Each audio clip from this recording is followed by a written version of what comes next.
ဒီနေ့ကျမတငယ်ချင်းမီးချစ်ကြောင်ပြောပြမယ်။ तू ကဘလောက်ထိတောင်အသုံးဝင်လဲမီးမရှိတဲ့အခါဖျောင်းနိုင်ထွန်းကျင်တဲ့အခါ तू ကမရှိမဖြစ်ပဲ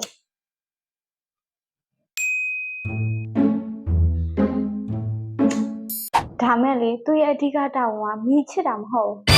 လို့ပြီးဆိုရင်မတွေ့တော့ဘူး What? လူနေတဲ့ချိန်ကျရင်ပျောက်ဆုံးသွားတာပဲ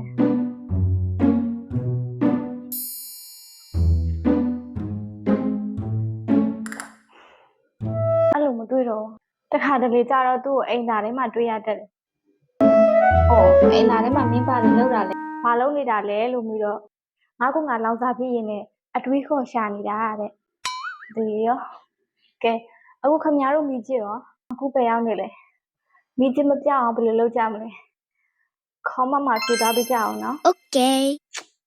နောက်ဆုံးတော့မင်းနဲ့မချစ်တတ်ပြီပေါ့